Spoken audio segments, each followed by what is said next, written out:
ఖమ్మం జిల్లాలో అకాల వర్షం రైతులను నిండా ముంచింది. అన్నదాతలకు కన్నీరు మిగిల్చింది. ఆరుగాలం కష్టించి పండించిన ధాన్యం వరదలో కొట్టుకుపోవడంతో రైతన్నలు గుండెలు పగిలేలా రోదిస్తున్నారు.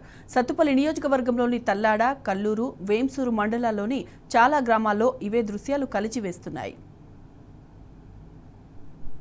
ఒక్కొక్క బాధ. ఒకవైపు మనం కల్లూరు మండలంలో తడిసిపోయినటువంటి ధాన్యాన్ని చూసాం, నేలరాలినటువంటి మామిడి సంగతి చూసాం, రకరకాల ఇబ్బందులు పడుతున్నటువంటి రైతుల పరిస్థితులు చూసాం. ఇప్పుడు మనం తల్లాడ మండలంలో ఉన్నాం. తల్లాడ మండలంలో కూడా ఇదే పరిస్థితులు ఉన్నాయి. కోసి 15-20 రోజులు అవుతుంది. ఆరబెట్టుకుంటున్నారు తప్ప కొనుగోలు చేసినటువంటి దిక్కు లేదని రైతులంతా ఆవేదన వ్యక్తం చేశారు. మొత్తం ఒక్కసారి మనం చూస్తే కనుక మొత్తం ఈ తల్లాడ మండలంలో ఉన్నటువంటి గొల్లగూడెం గ్రామంలో మనం ఉన్నాం. మొత్తం ఆరబోసినటువంటి ధాన్యం అంతా కనబడతా ఉంది తప్ప కొనుగోలు చేసినటువంటి దుస్థితి లేదు. ఒక్క అధికారి కూడా ఇక్కడికి వచ్చి కొనుగోలు చేయట్లేదని చెప్పి రైతాంగం బాధపడతా ఉంది. వీటన్నిటిని రోజు ఆరబెడుతున్నారు, తీసి మళ్ళీ చేస్తున్నారు తప్ప వీటిని కొనేటువంటి నాదులు లేడు. పెద్ద మనిషి ఎన్ని ఎకరాలు వేశారు? ఏంది ఊర్లో? మీ ఊరి పేరు ఏంది? అసలు ఏంది ఊర్లో పరిస్థితి? సార్ మేము 8 ఎకరాలు వేసినాం సార్. ఏం పేరు నీ పేరు? కోట వ్యవహారం సార్, గొల్లగూడెం. అయితే 2 ఎకరాలే కోసాం సార్. ఎండిని అవి వేసుకోవట్లేదు, బస్తాలు లేవు, ఇక్కడ తడిసిపోతాయి, మిల్లర్లు రావట్లేదు. మళ్ళీ మామూలు వేసుకోవడానికి ఎండి నొడ్లు కూడా ఎవరు మిల్లోళ్ళు రావట్లేదు, అధికారులు వచ్చి కూడా కొనట్లేదు. చూడండి రోడ్లు ఎట్లా ఉన్నాయి, పుల్లుగా ఎక్కడ పడితే అక్కడ మళ్ళీ పోసుకోలేదు కాక రోడ్ల మీద వాకిళ్ళాలు పోతున్నారు సార్ కొంతమంది. ఇప్పుడు నిలువలు ఉన్నాయి కూడా పోయేది కాక కోత ఆఫ్ చేస్తే మొన్న వర్షానికి బాగా వర్షం వచ్చి తడిసి రాలిపోయినాయి సార్, సగం ఒడ్లు పోయినాయి. ఆటికి కోసే పరిస్థితి కొన్నోళ్ళు లేడు, కొనకపోతే ఇక్కడ పౌడ్లు కూడా వాళ్ళు కొనట్లేదని కోత ఆఫ్ చేస్తే అక్కడ నిండుతాయి అంటే రాలిపోయినాయి సార్. మా నాన్నకి శుభ్రంగా సగానికి సగం రాలిపోయినాయి. ఎక్కడ కొనుగోలు లేదు, తెచ్చి పోసే పరిస్థితి లేదు. కేజీ మాకు కటింగ్ కావాలని గవర్నమెంట్ ఆఫ్ చేసింది. కటింగ్ లేకుండా మాకు మంచిగా అమ్ముడు పోవాలి సార్.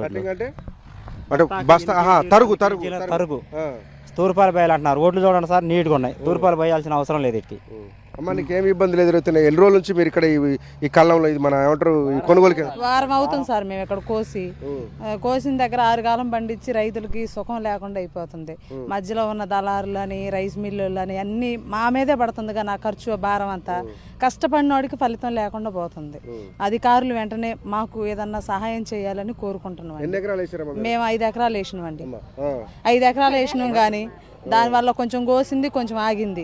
అటు రాలిపోయినాయి. ఇటు చూస్తే వర్షం వల్ల అక్కడ నుంచి ఒడ్లు ఇక్కడ గొట్టకొచ్చినాయి. ఏమి చేయలేని పరిస్థితి మాది. కష్టపడి పండించిన పంట చేతికి వచ్చిన దాకా నమ్మకం లేదు మాకు. దయచేసి అధికారులు మాకు ఏమైనా సహాయం చేయగలరని కోరుకుంటున్నాం. మీరు ఎన్ని ఎకరాలు ఉంది? ఏంది అసలు కొనుగోలు గురించి ఏం సంగతి? ఎవరు రావట్లేదు, చూడలేదు సార్. ఎండి నోట్లు మళ్ళీ అవి తడిచి మళ్ళీ ఆడ పెడతాను, రాసేస్తాను. ఎవరు చూడలేదు. కూలికి పెట్టుకున్నారు అమ్మ? మీరే చేస్తారు? కూలికి పెట్టుకొని ఎంతమంది పని చేయాలి రోజు?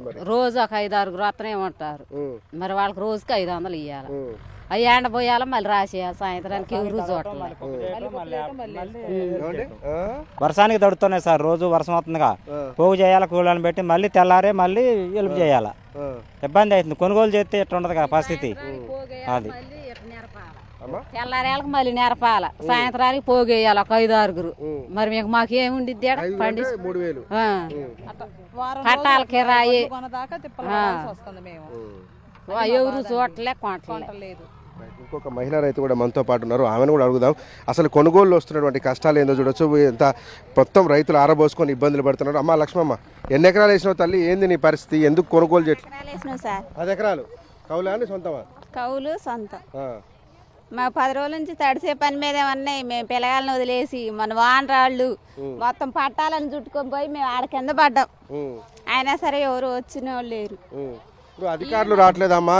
మరి ఇక్కడ ఎమ్మెల్యే ఉంది, మంత్రి ఉన్నారు, ఎవరు రాలే ఇంతవరకు. సొసైటీ వాళ్ళే వచ్చి ఆడ బ్యానర్ కట్టి ఫోటో తీసుకొని పోయారు. అంతే సంగతులు. తూర్పాలు పోయి అంటున్నారు, ఏదీ లేదు. వచ్చిన వాళ్ళే లేరు, అసలు పట్టించుకున్న వాళ్ళు లేరు. అమ్మ గతంలో కూడా మీరు వ్యవసాయం చేశారా? ఇట్లనే ఉందా? ఇట్లా అసలు లేదు. ఎప్పుడే సాంబలు అయితే అసలు మేము తిరగదెత్తని వేసుకొని పోయారు. వీటికి కొనేవాళ్ళు లేరు. ఇప్పుడు కేసీఆర్ ప్రభుత్వం ఉన్నప్పుడు కూడా మీరు పంట సాగు చేశారు కదమ్మా, అప్పుడు ఎట్లుంది, ఇప్పుడు ఎట్లుంది? అప్పుడే మంచిగా ఉంది సార్. ఇప్పుడు అసలు కొనేవాళ్ళే లేరు. అసలు మా 5-6 ఎకరాలు చేలోనే వదిలేసినాం.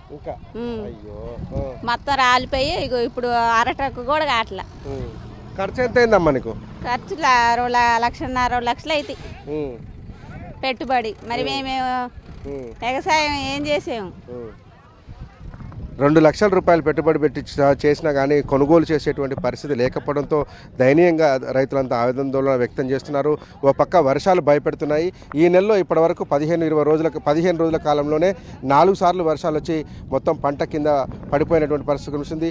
అనేక రకాల సమస్యలు ఇస్తున్నాయి. కోస్తే కొనే దిక్కు లేదు.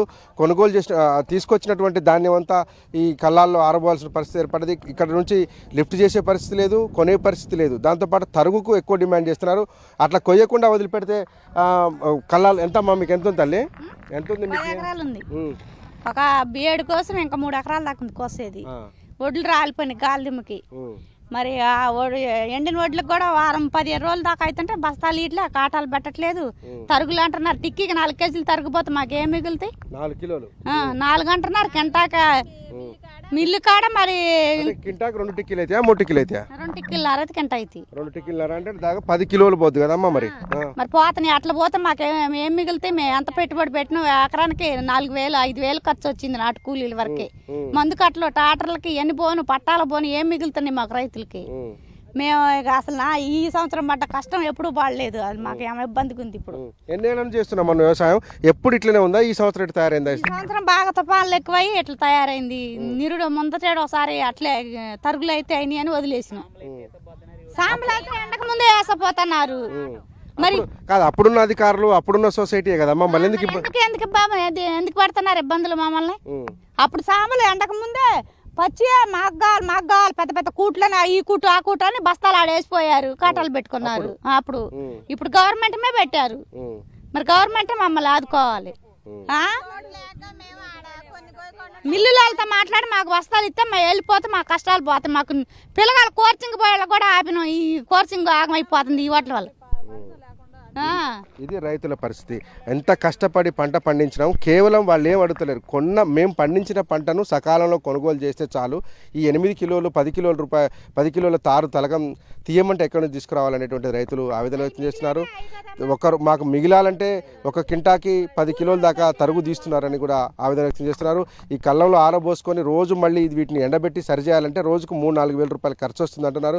ఇది అదనపు భారం మీద పడుతుంది. 5 మనుషులను పెడితే 2,500 నుంచి 3,000 రూపాయలు ఖర్చు వస్తుందని అంటున్నారు. ఇదంతా కూడా అదనపు భారం అంటున్నారు. ప్రభుత్వం స్పందించి తక్షణం తమకు బస్తాలు ఇచ్చినట్లయితే కనుక ఇవి కొనుగోలు చేస్తే కనుక కొంత మేలు జరుగుతుందని, లేదంటే పూర్తిగా నష్టపోయేటువంటి ప్రమాదం ఉందని కూడా రైతులు ఆందోళన వ్యక్తం చేస్తున్నారు. ఇది మొత్తంగా అకాల వర్షం దాటికి ఖమ్మం జిల్లా రైతులు కుదేలైపోయారు. ఇది ఖమ్మం జిల్లా రైతులకు సంబంధించినటువంటి గ్రౌండ్ రిపోర్ట్. విడుదల నాగరాజు, సాంసరా న్యూస్, ఖమ్మం జిల్లా నుంచి.